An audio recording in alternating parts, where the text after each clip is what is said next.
जय माता दी दोस्तों, आप सभी का स्वागत है हमारे YouTube चैनल में। दोस्तों, आज की इस वीडियो में हम बात करने वाले हैं मई माह 2020 के दूसरे सप्ताह की कन्या राशि फल के बारे में। 8 मई से 14 मई तक का समय कन्या राशि के लोगों के लिए कैसा रहेगा और इन 7 दिनों में ग्रह नक्षत्रों की कैसी स्थितियां बनेंगी और उनका प्रभाव आपके जीवन के प्रत्येक क्षेत्र पर कैसा होगा। आपका स्वास्थ्य कैसा रहेगा, शिक्षा पर क्या प्रभाव होगा, दाम्पत्य जीवन, पारिवारिक जीवन, प्रेम जीवन और आपका कार्यक्षेत्र, सभी के बारे में हम यहाँ विस्तार से जानेंगे। लेकिन आगे बढ़ने से पहले आपसे ज़रूर निवेदन है कि चैनल को सब्सक्राइब कर लें और पास में जो बेल का आइकन है उसको प्रेस कर दें ताकि हमारी आने वाली सभी वीडियोज़ की नोटिफिकेशन आप तक पहुँच सकें। दोस्तों, इन 7 दिनों की हम बात कर रहे हैं 8 मई से और 14 मई तक। और अगर इन 7 दिनों के हम चंद्रमा की स्थिति देखें तो चंद्रमा वृश्चिक राशि से मकर राशि तक जाएंगे, यानी 3 भावों में चंद्रमा की स्थिति परिवर्तित रहेगी। बाकी ग्रहों की बात करें तो सूर्य मेष राशि में रहेंगे और शुक्र वृषभ राशि में, शनि और गुरु मकर राशि में हैं।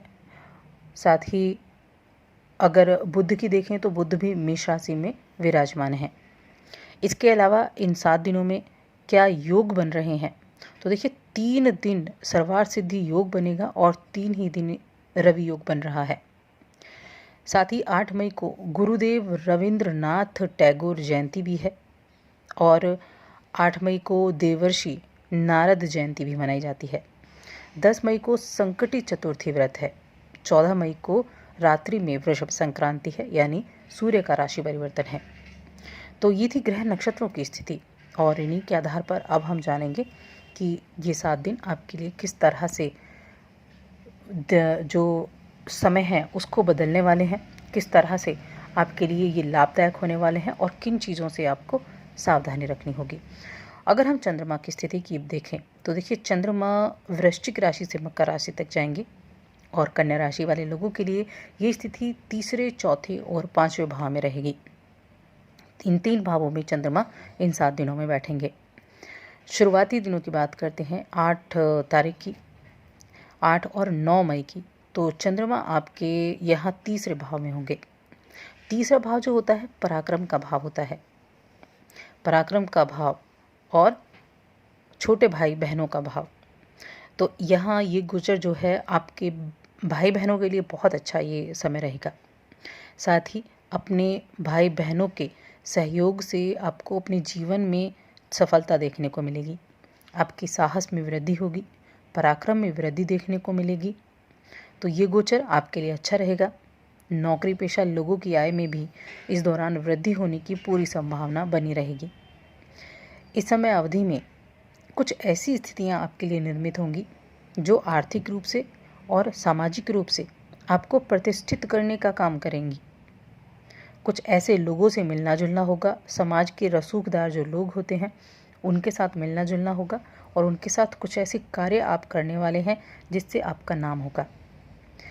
अगर आप बिजनेस करते हैं तो बिजनेस से जुड़े लोगों के लिए कुछ ऐसे अवसर प्राप्त होंगे जिनमें आपको चुनौतियों का सामना करना पड़ेगा और जिनसे आगे निकलने के लिए, जिनसे पार पाने के लिए आपको मेहनत करने की आवश्यकता भी होगी। हालांकि स्वास्थ्य के लिहाज से ये जो 2 दिन हैं ये काफ़ी अच्छे बने रहेंगे और पारिवारिक लोगों के साथ भी आपकी अच्छी बॉन्डिंग रहेगी, उनके साथ निकटता रहेगी। विद्यार्थियों की बात करें तो विद्यार्थियों को इस समय मेहनत अधिक करनी होगी। हालांकि ये आपके पराक्रम बढ़ाने का समय है, पराक्रम आपका बढ़ा रहेगा, साहस भी बहुत रहेगा, लेकिन मेहनत ज़्यादा करनी होगी। ज़्यादा मेहनत करेंगे तभी आप आगे कामयाब हो सकते हैं। तो ये जो 2 दिन हैं ये आपके लिए काफ़ी अच्छे रहने वाले हैं। इसके बाद बात करते हैं 11 और 12 मई की। चंद्रमा की स्थिति धनु राशि में रहेगी। धनु राशि यानी आपके चौथे भाव में चंद्रमा आ जाएंगे। चौथा भाव माता का भाव होता है। चौथा भाव जो होता है वो आपके लाभ का भाव भी कहा जाता है।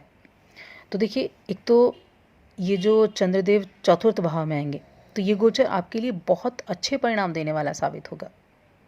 आपकी सुख सुविधाओं में वृद्धि करने वाला साबित होगा। इस दौरान आप कुछ खर्चा भी करेंगे, अपने घर के लिए कुछ ऐसी चीज़ों की खरीदारी करेंगे जो सुख सुविधाओं को बढ़ाने का काम करती हैं। हालांकि ये आपके बजट से बाहर भी हो सकता है, और अगर आपको ऐसा लगे कि ये आपके बजट से बाहर है तो आप खर्च ना करें, इस बात का ध्यान आपको रखना होगा। जितने की ज़रूरत हो उतना ही खर्च करें, वरना आप आर्थिक समस्याओं में भी फंस सकते हैं।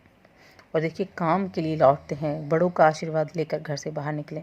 अभी लॉकडाउन चल रहा था, उसमें कुछ ढील भी दी गई है, लोग अपने काम पर लौटे हैं, अपने कामों की तरफ चले हैं। आने वाले दिनों में ये ख़त्म भी होगा लॉकडाउन, और आप फिर से पहले की तरह नॉर्मल लाइफ भी जीते हुए नज़र आएंगे। तो इस समय का बस आपको अच्छे से फ़ायदा उठाना है। इस 2.5 दिनों में आपके मान सम्मान में बढ़ोतरी निश्चित होगी, और छात्रों के लिए ये समय बहुत शानदार रहेगा। कोर्ट कचहरी में कोई मामला चल रहा था तो उसका जो रिज़ल्ट है वो आपके पक्ष में रह सकता है, ये समय अच्छा रहेगा। इसके अलावा देखिए, 9 मई को बुध का गोचर भी होने वाला है, और बुध का ये जो गोचर रहेगा ये भी आपके लिए काफ़ी सफलता प्रदान करने वाला रहेगा, क्योंकि आपकी राशि का स्वामी है।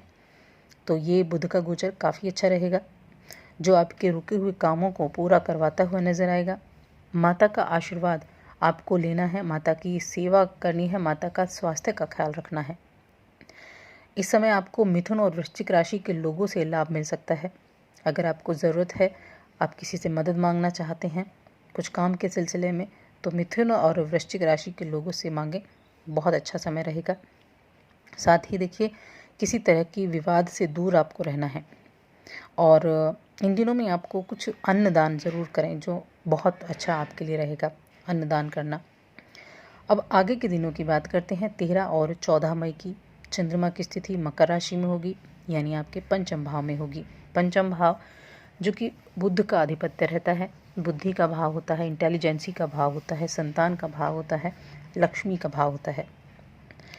तो यहाँ शनि मौजूद हैं, यहाँ गुरु मौजूद हैं, मंगल आपकी राशि के स्वामी भी राशि परिवर्तित कर चुके हैं, शुक्र के साथ बैठे हैं। तो ये जो स्थिति होगी ये बेहद अच्छी रहने वाली है। पंचम भाव के चंद्रमा बहुत अच्छे रिजल्ट जहाँ देते हैं, लेकिन यहाँ शनि विराजमान है, तो स्वास्थ्य का ज़रूर आपको थोड़ा सा ध्यान रखना होगा।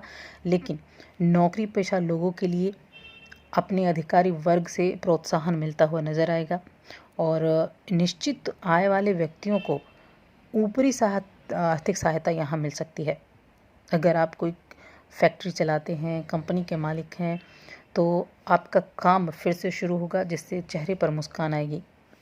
विद्यार्थियों की बात करें तो विद्यार्थियों को अपनी पढ़ाई में रुचि रहेगी, विद्यार्थी अपनी पढ़ाई पर अच्छे से फोकस कर पाएंगे, उनकी बुद्धि अच्छी रहेगी। तो ये समय ऐसा होगा कि आप ज़्यादा से ज़्यादा अपनी पढ़ाई पर फोकस कर पाएंगे। निर्णय लेने की क्षमता आपकी अच्छी रहेगी, आप अच्छे निर्णय ले पाएंगे। परिवार के साथ अच्छे से समय को व्यतीत करेंगे, एक दूसरे का सहयोग आपको मिलेगा। और देखिए, अगर किसी की संपत्ति के बंटवारे या कार्य या इस विषय में चर्चा चल रही है, तो इस समय घर की महिलाओं से आपको कुछ अच्छा व्यवहार सुनने को, अच्छी बातें सुनने को मिल सकती हैं, जो आपका साहस बढ़ाते हुए नजर आएंगे। अपने भाई बंधुओं का साथ भी आपको मिलता हुआ नजर आएगा। इस समय देखिए, पत्नी की ओर से मान सम्मान मिलेगा। हो सके तो उनकी बातों को याद रखें, और अगर आपकी मंगनी हो चुकी है, शादी योग्य आप हैं, मंगनी हो चुकी है, तो इस समय आप वाणी पर थोड़ा संयम रख के आपको एक दूसरे के साथ तो वार्तालाप करना होगा, ताकि किसी तरह का वाद विवाद ना हो। इस चीज़ का ध्यान आपको ज़रूर रखना होगा। लेकिन अगर हम ओवरऑल इस सप्ताह की बात करें, तो ये जो सप्ताह है आपके लिए काफ़ी आनंदपूर्ण रहेगा। अगर किसी को कुछ उपहार देना चाहते हैं तो ज़रूर दें, इससे आपकी मनोकामना भी पूरी होगी, और उत्साहित ज़्यादा आप रह सकते हैं, तो थोड़ा सा उत्साह पर काबू ज़रूर रखें। आपको अच्छे अनुभव इस सप्ताह में होने वाले हैं, सफलता और सिद्धि प्राप्त होने वाली है, जो मानसिक स्थिति को मजबूत बनाकर रखेगी। अगर किसी काम के सिलसिले में किसी बात को लेकर चिंता है, तो देखिए, जितनी कम हो सके उतनी कम चिंता करें। चिंता किसी कारण का हल नहीं होता है, किसी भी चीज़ का हल नहीं होता है। अच्छी चीज़ों की तरफ ध्यान केंद्रित करें, पॉजिटिव रहें। घूमने फिरने की आपको आदत डालनी है, आप चाहे अपनी घर की छत पर घूम सकते हैं, या सुबह जल्दी उठकर आप घूम सकते हैं। जीवन साथी का भी स्वास्थ्य अच्छा रहेगा, माता पिता का स्वास्थ्य भी अच्छा रहेगा। हल्की फुल्की जुकाम की शिकायत हो सकती है तो उसका आपको ध्यान रखना होगा। तो ये जो पूरा सप्ताह है, ओवरऑल सप्ताह की बात करें तो काफ़ी अच्छा आपके लिए समय रहने वाला है और ये आपको एक पॉजिटिविटी देने वाला होगा, एक उत्साह भरने वाला समय रहेगा। तो दोस्तों, और अधिक ऐसी जानकारियों के लिए चैनल को सब्सक्राइब कर लें, वीडियो को लाइक और शेयर करना ना भूलें। धन्यवाद।